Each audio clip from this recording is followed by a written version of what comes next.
오래전에 영국 여왕이요, 이 괴한에게 저격을 받은 적이 있었습니다. 이 영국 왕실에서 깜짝 놀랐죠. 이 경호원의 수도 늘려야 되고 여왕의 이 행차도 더욱 조심을 해야 된다고 그렇게 주장을 했어요.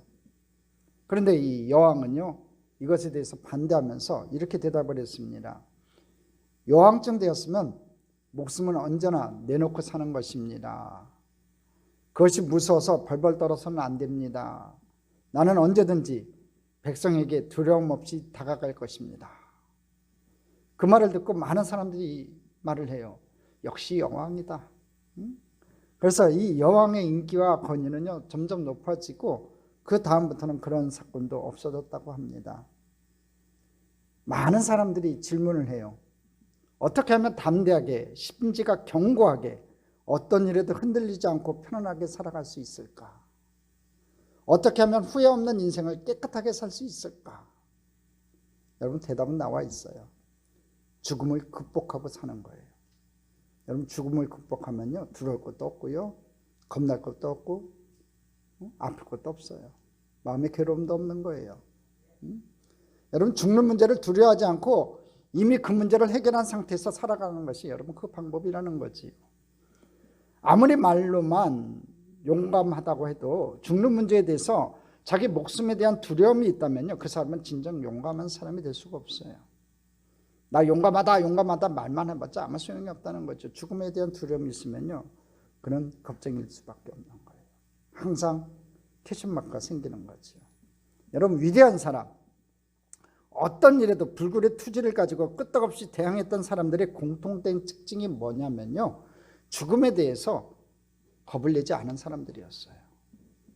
어떻게 살다가 어떻게 죽어야 되느냐를 아는 사람은요, 두려워하지 않아요.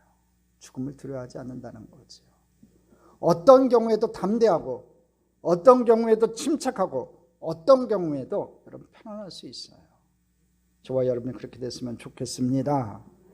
오늘 바울 사도의 고백을 통해 가지고요, 이 살고 죽는 것을 초월한 어떤 경우에도 기뻐할 수 있는 참된 기쁨을 얻는 방법에 대해 은혜를 나누고자 합니다. 사는 것과 죽는 것을 초월한 어떤 경우에도 기뻐할 수 있기 위해서는 첫 번째, 내 생각과 다른 것이 주어져도 수용할 수 있어야 돼요. 우리는 저번 주에 사도 바울의 고백을 들었습니다. 나의 당한 일이 오히려 복음의 증거가 됐다고 그랬어요. 내가 감옥에 갇힌 일이 복음의 진전을 이뤘다고 바울 사도가 고백을 했어요. 또 나의 생각과 계획이 완전히 무너졌지만 그러나 하나님의 방법으로 일을 이루어 가시는구나 하고 바울이 고백을 해요.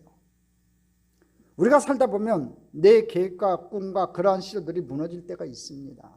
그럴 때 있지 않아요, 여러분? 많은 꿈과 계획을 가졌지만 그 꿈이 이루어지지 않을 때가 있어요. 그것을 가지고 우리는 실패라고 해요. 그런데 여러분, 꼭 명심하세요. 하나님께는 실패가 없어요.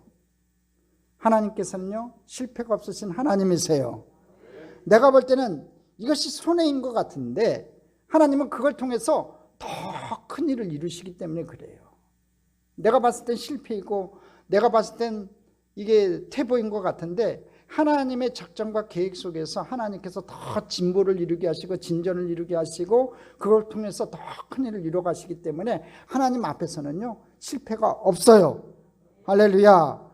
그렇기 때문에 언제나 내가 바라보는 게 더 높고 더 깊고 더 넓은 각도에서 여러분 현실을 이해하는 안목을 가질 필요가 있어요. 당장 내게 주어진 것만 그 앞에서 발부둥 칠 필요가 없다는 거예요. 지금 고난이 내게 가장 힘든 것 같고 지금 아픔이 내게 가장 큰 아픔인 것 같지만 그것만 바라보지 말라는 겁니다. 진짜 더 높고 더 깊고 더 넓은 각도에서 현실을 이해하는 하나님의 안목을 가지고 바라볼 수 있는 저와 여러분 되기를 주님의 이름으로 축복합니다. 그럴 때 낙심하지 않는 거예요. 또한 내 방법만이 제일 옳다, 그렇게 고집하지 말아야 돼요. 거기에 붙들리면요, 발전이 없는 거예요. 완고한 사람이 되는 겁니다. 내가 항상 옳아, 내 방법만이 최고야 얘기하는 사람은요, 발전이 없어요. 그러므로 때로는 내 고집을 꺾기도 하고 나와 다른 하나님께서 인도하시는 길을 여러분 수용할 수 있어야 돼요. 내 인생길에서, 내 여정길에서 하나님께서 나를 인도하시는 그 여정길을 내가 수용할 수 있어야 돼요. 내가 가고 싶은 길이 있지요. 근데 하나님이 아니다 그러면 아멘하고 순종할 수 있어야 돼요. 하나님께서 막으신다면 아멘하고 순종할 수 있어야 돼요. 내가 진짜 원하는 거지만, 내가 꼭 갖고 싶은 거지만 하나님이 아니다 그러면 내려놓을 수 있어야 돼요. 그런 한천 높은 신앙인들 다 됐으면 좋겠습니다. 내 방법, 내 계획 무너진다고 그걸 슬퍼할 것이 아니고, 그걸 통해서 이루어지는 하나님의 뜻을 수용하는 그런 안목이 필요해요. 그러므로 여러분, 우리가 살아가면서 때로는 하나님 앞에서, 때로는 다른 사람 앞에서도 내 생각, 내 주장 고집할 필요가 전혀 없어요. 그러지 마세요. 자기만 괴로운 거예요. 포기하세요. 하나님이 아니다 그러면 포기하세요. 그것이 다가 아니기 때문에 그래요. 하나님의 역사는 더 크게 얼마든지 일어날 수 있기 때문에 그걸 수용하는 여유를 가져야 돼요. 그런 인생들 됐으면 좋겠습니다. 그럴 때 우리는 사도 바울처럼 어떤 경우에서도 기뻐할 수가 있다는 거예요. 오늘 나의 현실, 이걸 바라보며 한숨 쉴 일이 아니라는 거지요. 더 높고 깊은 하나님의 역사를 통해서 지금 당하는 나의 현실이 소원의 항구에 이르는 지름길이 될 수 있다는 것, 그걸 인정하고 나가자는 겁니다. 할렐루야. 지금 고난의 쓴물, 아픔의 쓴물, 괴로움의 쓴물을 마시고 있습니까? 여러분, 지금 내가 당하고 있는 이 현실이요, 여러분, 나는 모르지만 하나님께서 인도하시는 거기 때문에 소원의 항구, 내가 목적지를 바라보고 있는 그 소원의 항구에 이르게 하는 여러분 지름길이라는 거예요. 왕의 대로가 열리는 거고요, 시온의 대로가 열리는 거예요. 그걸 바라보고 인정하고 아멘하고 순종할 수 있는 저와 여러분 되기를 주님의 이름으로 축복합니다. 이제부터 내 생각과 다른 것이 주어져도요, 수용할 수 있는 축복의 백성들 다 되시기를 주님의 이름으로 축복합니다. 두 번째, 이 바울 사도가 이 극한 고통을 통해서 깨달은 진리가 하나가 있어요. 그게 뭐냐면요, 간절한 기대와 소망을 가지게 된다는 거예요. 한번 따라 합시다. 간절한 기대와 소망을 가지자. 여러분, 고통을 통해 가지고 우리가 가져야 될 게 뭐냐면요, 진짜 더 간절한 기대와 소망을 가져야 돼요. 고난 가운데 있을 때 여러분, 간절한 기대와 소망이 여러분에게 있기를 바랍니다. 그 간절한 기대와 소망이 뭔지 한번 살펴봅시다.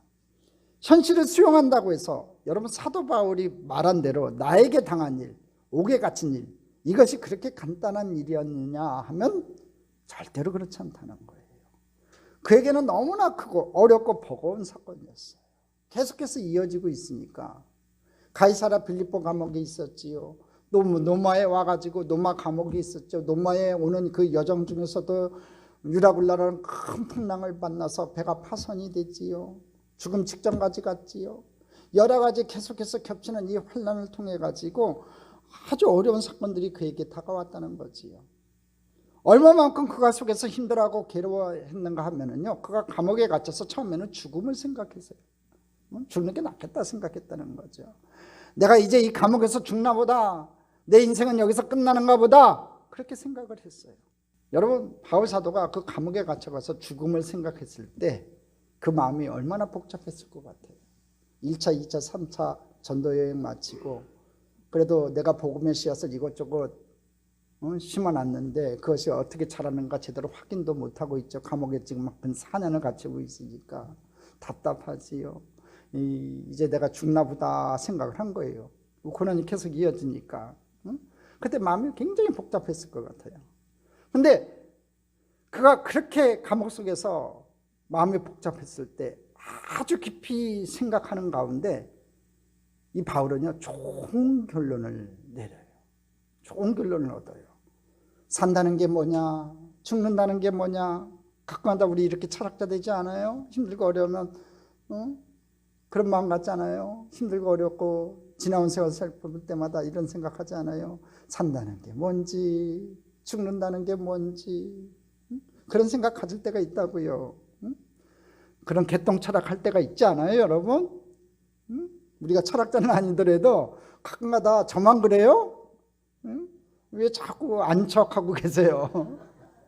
산다는 게 뭔지, 죽는다는 게 뭔지, 그런 마음 가질 때가 있잖아요.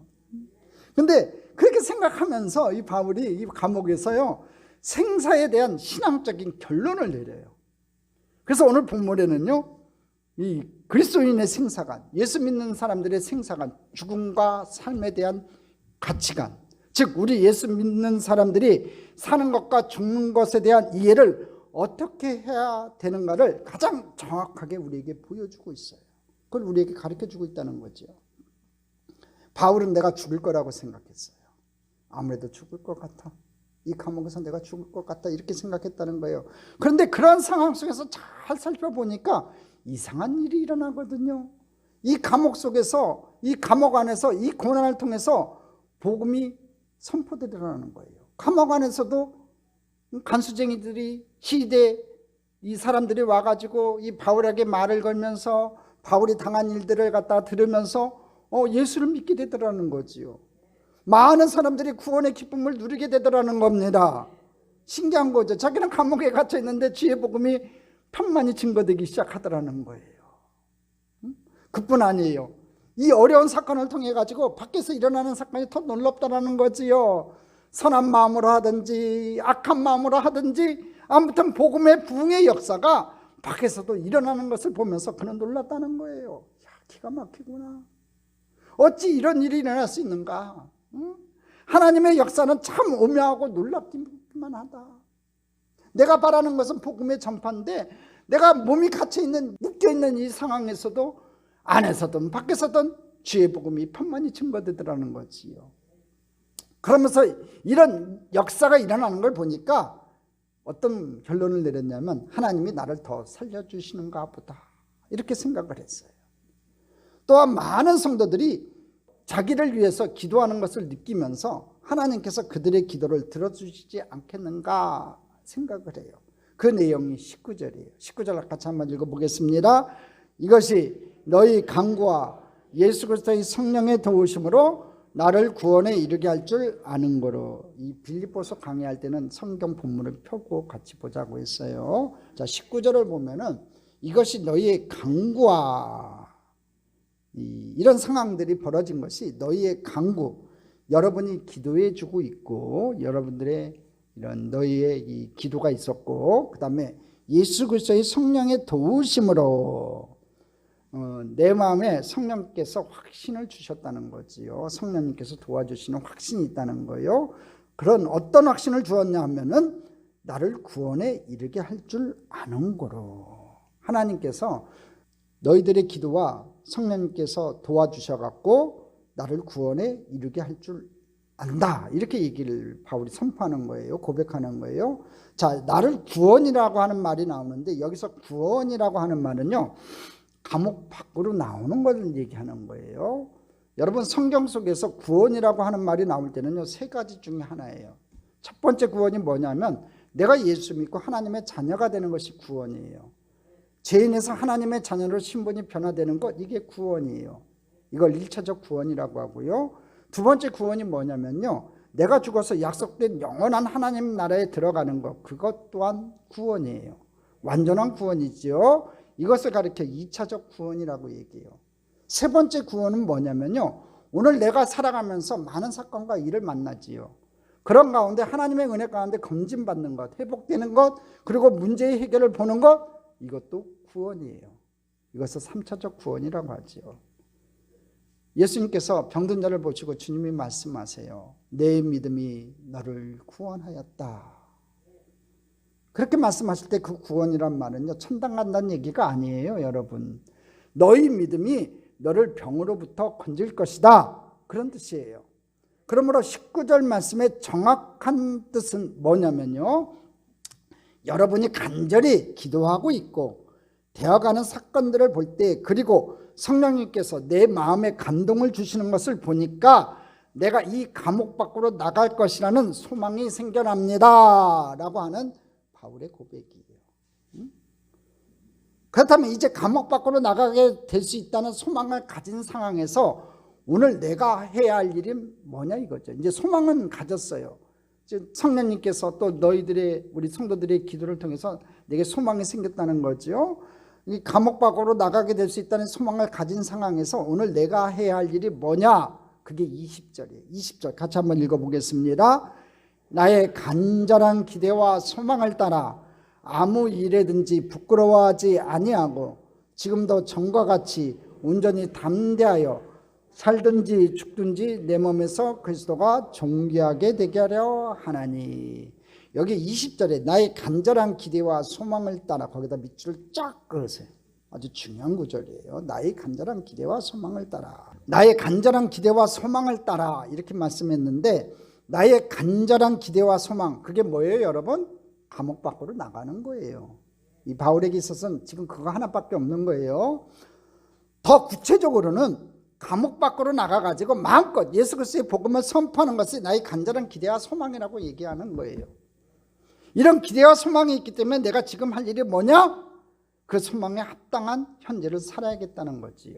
그래야만 앞으로 감옥 밖에 나가가지고 내가 감옥에 있을 때 이렇게 했다고 간증할 때 마음껏 복음을 외치게 될 때 부끄럽지 아니할 것이라고 얘기해요. 20절에 뭐라고 되어 있어요? 아무 일에든지 부끄러워하지 아니하고. 그러므로 내가 감옥에 있는 이 동안 내가 소망을 가졌다면 더욱 분발해서 담대하게 감옥 안에서 복음을 부끄러움 없이 전해야 되겠다고 결심을 해요. 여러분 우리 모두가 사람마다 기대와 소망이 있어요. 그렇죠 여러분? 여러분에도 기대와 소망이 있죠? 나의 간절한 기대와 소망이 나름대로 다 있다는 거예요. 그런데 그 기대와 소망을 가진 사람은요 어떻게 해야 되는가 하면은 그것을 위해 지금 해야 할 일이 있다는 거예요. 힘쓰고 수고해야 할 일이 있다는 겁니다. 다시 말하면 그 간절한 기대와 소망에 대한 대가 지불이 있어야 된다는 거예요. 이게 없으면 기대와 소망은 물거품이 되는 거예요. 여러분. 결국 그 기대와 소망 자체가 부끄러운 것으로 전락한다는 거지요. 떨어진다는 거예요. 부끄러운 것이 된다는 거예요. 허황된 것이 되고 말다는 거지요. 나는 우리 반에서 1등 할 거야 라고 하는 이 간절한 기대와 소망을 가진 아이가 있다고 합시다. 여러분 가만히 있으면 되겠어요? 더 열심히 공부해야 되는 거 아니냐 이거지요. 오늘 말씀대로 한다면 본문 말씀대로 한다면 먼저 담대해져야 돼요. 나는 할 수 있다. 담대해져야 돼요. 20절 다시 한번 읽어보겠습니다. 나의 간절한 기대와 소망을 따라 아무 일에든지 부끄러워하지 아니하고 지금도 전과 같이 온전히 담대하여. 여기 온전히 담대하여. 여기도 동그라 밑줄을 쫙 그으세요. 그러니까 기대와 소망이 있으니까 아무 일이든지 부끄럽지 아니하고 담대하게 한다는 거지요. 부끄러움 없이 최선을 다해야 되는 거예요. 아무 일이든지 부끄러워하지 아니한다고 했잖아요. 그래야 그 간절한 기대와 소망이 이루어진다는 거지요. 가만히 있으면 안 이루어지는 거예요. 부끄러움 없이 최선을 다해야 돼요. 어떤 일이든지 최선을 다해야 돼요. 그래야 그 간절한 기대와 소망이 이루어진다는 겁니다. 꿈만 꿔서는 안 돼요. 그 꿈을 이루기 위해서 내가 열심히 공부도 해야 하고 열심히 노력도 해야 되고 열심히 나가서 땀 흘려 일도 해야 돼요. 그래야 그 간절한 기대와 소망이 이루어지는 거예요.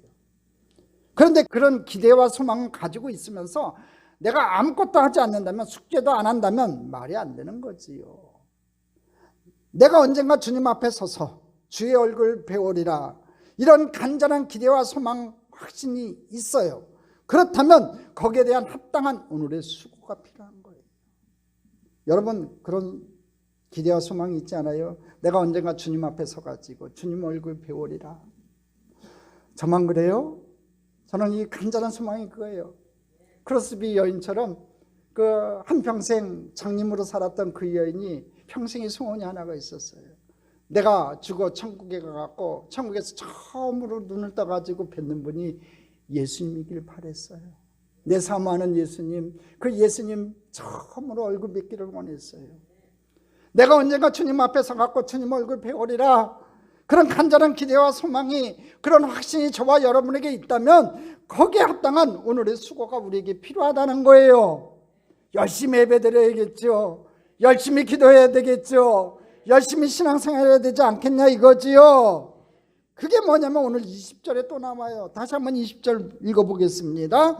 지금도 전과 같이 온전히 담대하여 살든지 죽든지 내 몸에서 그리스도가 존귀하게 되게 하려 하나니 지금도 전과 같이 이제도 온전히 담대하여 살든지 죽든지 내 몸에서 그리스도가 존귀하게 되게 함이라. 이렇게 고백해요. 사는 동안 담대하게 저와 여러분이 그리스도를 존귀케 해야 돼요. 오직 예수님만 영광 받아야 되고요. 내 삶이 예수 그리스도를 존귀케 하는 그런 삶이 돼야 돼요. 나가서 저 예수쟁이라는 소리 듣지 말아야 되고요. 야, 저 사람 믿는 예수라면 나도 한번 믿어보자. 예수님 때문에 좀 참아야 되고요. 예수님 때문에 내가 좀 썩어져야 되고요. 내가 예수님 때문에 내 것을 포기해야 되고요. 내가 예수님 때문에 내 사모하는 그 주님 때문에 내 인생을 모든 것을 바칠 수 있는 주님의 귀한 백성들 되기를 주님의 이름으로 축복합니다. 그래야지만이 주님 앞에 섰을 때 여러분 행복할 거 아니에요. 그 만남이. 야, 수고했다 영희야. 주님께서 칭찬해 줘야 되지 않겠냐 이거지요. 야, 이놈아, 너 이 땅에 있을 동안에 너 뭐 했냐 이놈아. 그러면 제가 얼마나 민망하겠어요. 그런데 나는 이 땅에 살면서 다 내 중심적으로 살고요, 내 욕심대로 산다는 게 문제예요. 그게 현명함과 같이 생각이 된다는 얘기지요. 내 계산적으로 산다는 거예요. 그러나 그날에 주님 앞에 설 때는 가장 부끄러운 것이 되는 거예요, 여러분. 그래서 사도 바울은 간절한 기대와 소망이 있으므로 나는 그 소망에 따라서 오늘 이 감옥 안에서도 부끄럽지 않게 최선을 다하여 담대하게 주의 말씀 전하리라 결심을 했다는 거예요. 이럴 때 그 삶에 기쁨이 있었어요. 감옥 안에 있었지만 이런 기대와 소망이 있을 때, 이런 결단이 있을 때 그는 기쁨이 있었어요. 여러분도 이런 기대와 소망, 결단을 하며 주님 앞에 나아가 복음 전파에 큰 기쁨을 소유하는 축복이 있기를 주님의 이름으로 축복합니다. 자, 세 번째, 이 고난의 자리에서 깨달은 진리가 있어요. 뭐냐면 예수 위에 살고 예수 위에 죽는 인생이 되자고 그랬어요. 한번 따라 합시다. 예수 위에 살고 예수 위에 죽는 인생이 되자. 그렇게 결심하고 자기의 인생 사명이 뭔가를 생각해요. 내가 이제 결단을 했잖아요. 결단하고 나서 내 인생 사명이 뭘까? 삶과 죽음의 갈림길에서 내 인생의 사명이 정말 무엇일까? 사도 바울은 생각하고 결론을 내려요. 그게 21절이에요. 21절 다 같이 합독합니다. 이는 내게 사는 것이 그리스도니 죽는 것도 유익함이라. 다시 한번 읽어봅니다. 이는 내게 사는 것이 그리스도니 죽는 것도 유익함이라. 바울의 인생 사명서예요. 바울의 인생 사명서가 바로 21절이에요. 내게 사는 것이 그리스도니 죽는 것도 유익함이라. 내 안에 예수 그리스도가 살아있으니 내가 사는 것은 주님 위에 산다. 예수 위에 살고 예수 위에 죽으리라. 그런 얘기예요. 나는 예수님 안에서 예수님 믿고 예수님 사랑하며 그분을 목적으로 하며 사는 인생이 올시다. 예수 빠진 인생은 아무것도 아닙니다. 내 인생에서 예수님 빼면 남는 게 없습니다. 그분을 위해서라면 죽어도 좋습니다. 내게 사는 것이 그리스도니 죽는 것도 유익합니다. 한마디로 자기 인생의 사명을 선언해요. 요즘 많이 그런 말 하잖아요. 자기 인생 사명서를 쓰라고. 그것도 복잡하게 쓰지 말고 한 줄로 쓰라고. 자기 인생 사명서 하나 정도 좀 한번 만들어 봤으면 좋겠어요. 오늘 집에 가가지고요, 설 준비하는 것도 중요하지만, 음식 만드는 것도 중요하지만, 한번 자기 인생 사명서, 내가 왜 살아야 되는지, 내가 어떻게 살아야 될 건지, 거기에 대해서 한번 인생 사명서를 좀 한번 써보세요. 딸한테 보여주지 말고, 남편한테 보여주지 말고, 저도 안 볼 테니까 집에 가서 난 이렇게 살겠습니다 하는 인생 사명서 한 줄 정도 좀 써보세요. 내 인생의 사명은 이겁니다 하고 요약할 수 있어야 돼요. 그리고 그 기대와 소망, 내 인생의 사명을 세워놓고 거기에 합당하게 또 부끄럽지 않게 오늘을 살아야만 후회 없는 생이 될 거예요. 어차피 여러분 살고 될 대로 되라 하고 흘러가라 하고 살지 마세요. 세월 아깝지 않아요? 남은 세월이 얼마인지 아무도 몰라요. 내일 일 자랑할 때 이 자리에 아무도 없어요. 내가 남은 수완이 얼마가 될 거라고 자랑하지 마세요. 내 몸이 건강하다고 자랑하지 마세요. 인간은 정한 연수가 있어요. 하나님이 부르시면 아멘하고 가야 되는 거예요. 젊은 사람이 먼저 갈 수도 있어요.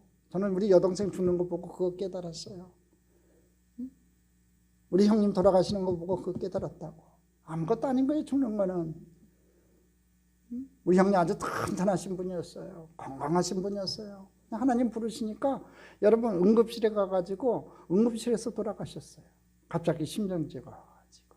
집에서 갑자기 심정지가 와서 죽었다고 하면 이해나 가지요. 응급실에 가갖고 다른 것 때문에 음식 잘못 먹은 것 때문에 갔는데 심정지가 왔는데 거기서 죽었어요. 하나님 부르시면 그렇게 가는 거예요, 여러분. 어떠한 자리에 어떤 좋은 이사가 옆에 있어도 소용이 없어요. 하나님 부르시면 가는 거라고. 근데 그 남은 인생이 얼마일지 모를 때 저와 여러분이 어떻게 살아야 될까 오늘 한번 좀 생각해 보자는 얘기예요. 제 얘기는. 기대와 소망이 있고 내 인생의 사명을 세워놓고 거기에 합당하게 부끄럽지 않게 오늘을 살아야 된다는 거죠. 오늘 밤에도 주님이 내게 영희야 와라 그러면 부끄럽지 않은 인생이 되도록 최선을 다해 주님 위해 살아가는 저와 여러분 됐으면 좋겠습니다. 바울은 그 인생의 사명을 생각했어요. 그리고 스스로에게 질문을 해요. 그 질문이 뭐냐면 22절이에요. 같이 한번 읽어보겠습니다. 그러나 만일 육신으로 사는 이것이 내일의 열매일진데 무엇을 택해야 하는지 나는 알지 못하노라. 자, 여기 나오는 육신으로 사는 이것이 내일의 열매일진데, 지금 내가 살고 있는 것이 내일의 열매다. 조금 더 사는 것이 내 삶의 열매라면, 자, 무슨 소리예요? 이 얘기가 조금 더 살 것 같긴 한데, 그런데 이 땅에 오래 사는 것이 좋은 일일까? 감옥 밖으로 나가는 게 좋은 것인가? 아니면 주를 위해 고난받다 인생 끝나는 것이 좋은 것인가? 쉽게 얘기해서 더 사는 게 좋은가? 지금 가는 게 좋은가? 난 잘 모르겠다. 그렇게 얘기하고 있어요. 나는 알지 못하노라. 이렇게 얘기해요.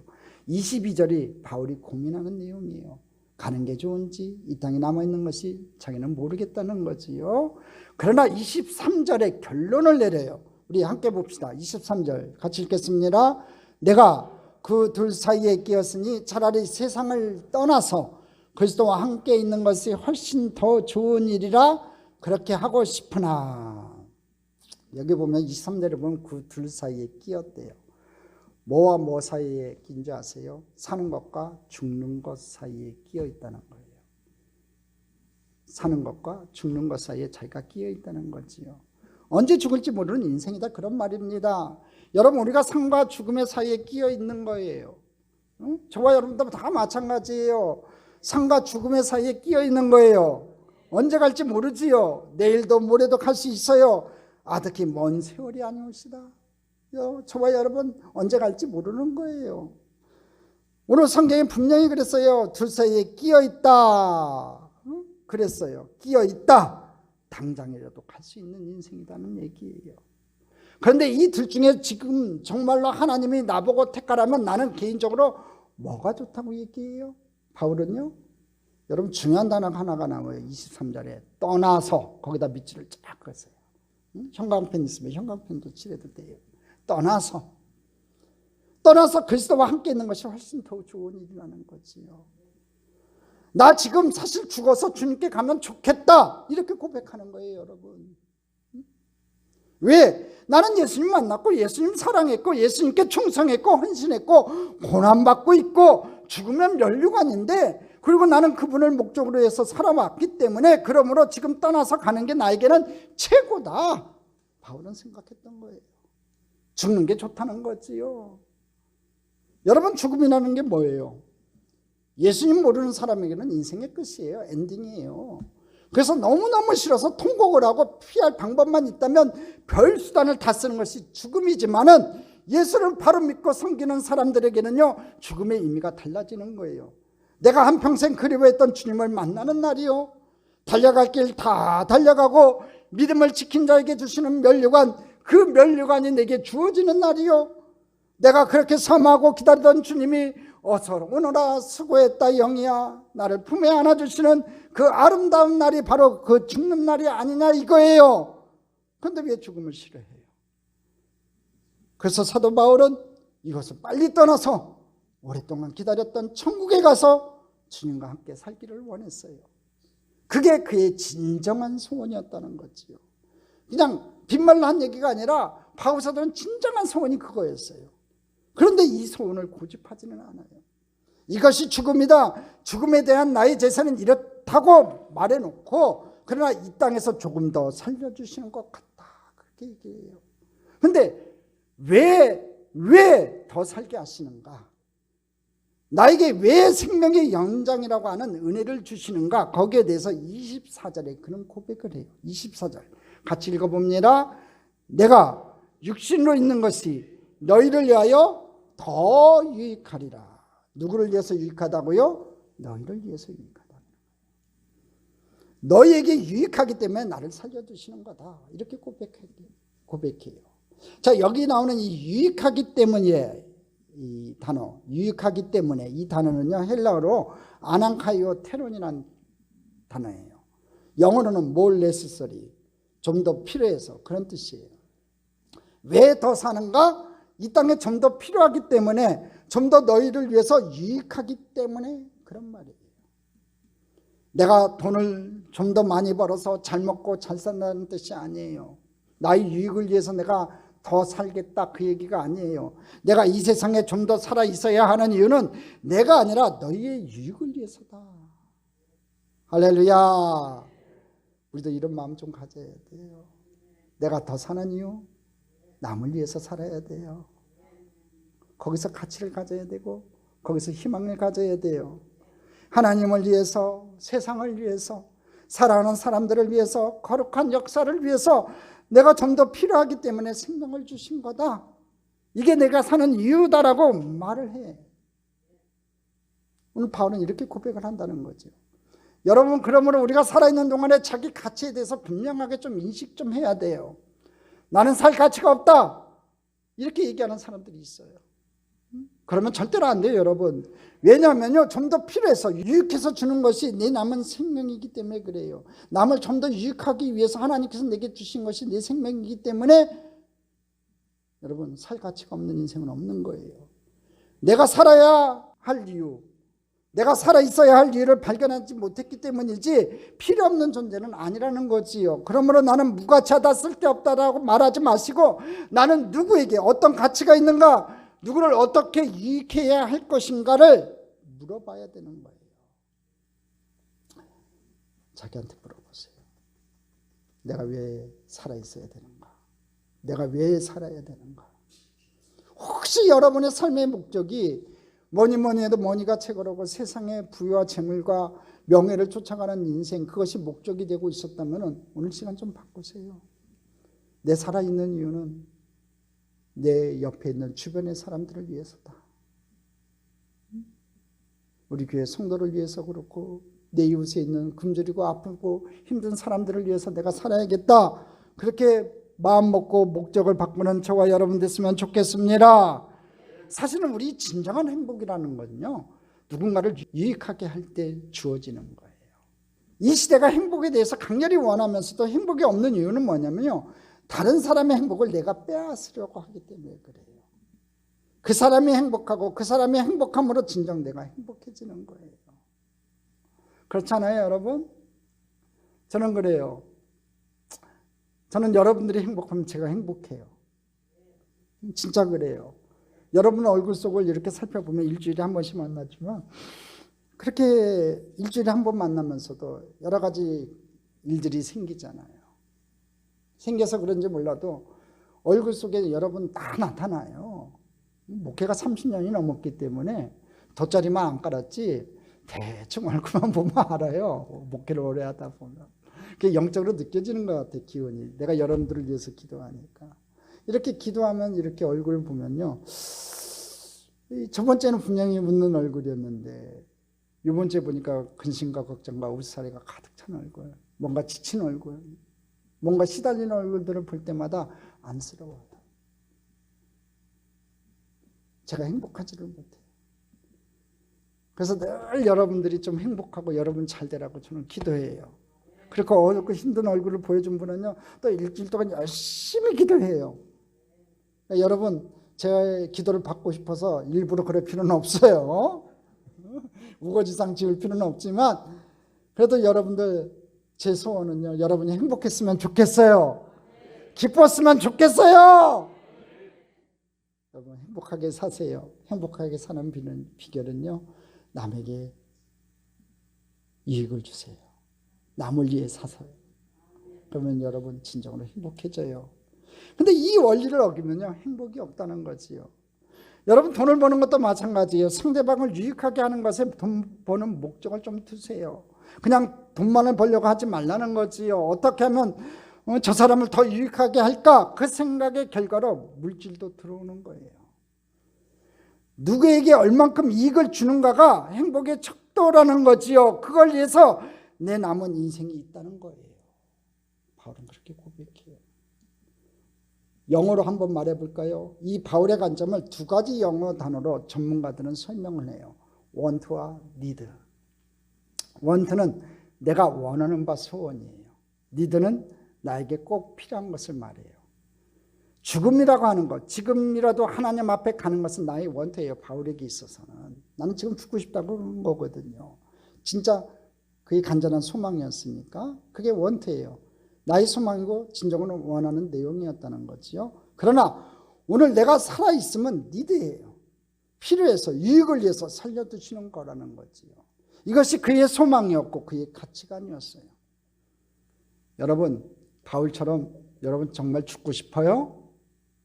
전혀 아닌 것 같아요. 바울은 진짜 죽고 싶다고 그랬거든요.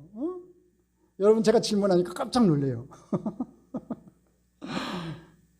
근데 여러분, 개인적으로는요, 생각하면 죽는 게 좋은 것 같아요. 어차피 천당은 갈 것 아니에요. 내가 잘나서 착해서가 아니고 예수 그리스도의 보혈로 인하여 저와 여러분이 구원받았고 이 모습 이대로 하나님 자녀로 받아주실 것이니 가는 거 죽는 거 걱정할 거 없어요. 여러분, 제 얘기로 한번 해볼까요? 저 예수 믿었어요. 예수 믿었고 목사도 됐고 열심히 목회도 해봤어요. 뭐 해놓은 건 별로 없지만 지금이라도 부르시면 가면 좋겠다 생각을 할 때가 있어요. 이게 제 마음이에요. 아마 여러분의 마음도 비슷할 거예요. 근데 가는 건 좋은데 문제는 유익이에요. 무엇을 위해서? 가족들이 있고 교회가 있고 하나님의 남은 일이 있어요. 이걸 완수해야 할 텐데, 하나님이 기대하시는 것을 다 하고 가야 될 텐데, 이게 문제지 다른 게 뭐가 문제겠어요. 여러분, 이걸 위해서 하나님이 내 생명을 더 두신다. 바울은 그렇게 고백했고요, 저도 그렇게 생각해요. 그래서 저도 조금 더 살 것 같아요. 여러분도 마찬가지예요. 해야 할 일이 있는 거예요. 해야 할 일이. 남에게 유익을 주는 일을 하세요. 남에게 유익을 주는 일 중에서 가장 큰 유익이 뭔지 아세요? 예수 그리스도를 전하는 거예요. 생명을 전하는 거예요. 영혼의 생명을 전하는 거예요. 이웃들에게, 일가 친척에게 이 설날에요, 이 명절 때 다른 거 선물하지 마세요. 예수를 선물하세요. 예수님의 생명을 선물하세요. 할렐루야. 그게 여러분들이 할 일이에요. 예수 잘 믿는 사람들 보면요, 가끔 이런 얘기들 많이 해요. 목사님, 저 하늘나라 빨리 가고 싶어요. 이 세상은 살만한 가치가 없어요. 가끔마다 그런 얘기 하시는 분들이 있어요. 그럴 때마다 야, 믿음 좋다 이렇게 생각했는데 병나면 싹 달라지대요. 하나님 무조건 살려주세요. 바울처럼 하나님 나라 그리워하는 것 같지가 않더라고요. 여러분, 근본적으로 한번 생각해 봅시다.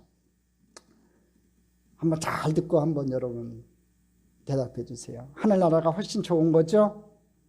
하늘나라가 훨씬 좋은 거죠? 우리 근본적으로만 생각하자 이거예요. 여러분, 가라는 얘기는 아니에요. 오늘 밤에 가라는 얘기는 아니니까 근본적으로 한번 생각해 보자는 거예요. 바울의 이 고백들을 통해서. 하늘나라가 훨씬 좋죠? 응? 하나님이 나를 기다리고 계시죠? 여러분도 거기 가고 싶죠? 응? 그러나 여기에 오늘 하나님께서 무언가를 위해 나를 남겨두셨어요. 이것이 우리의 생사관이 돼야 돼요. 여러분, 이 생각이 확고하지 않다면 다시 근본으로 돌아가 좀 점검 좀 해보세요. 내가 정말로 예수 믿는 거냐 이거지요.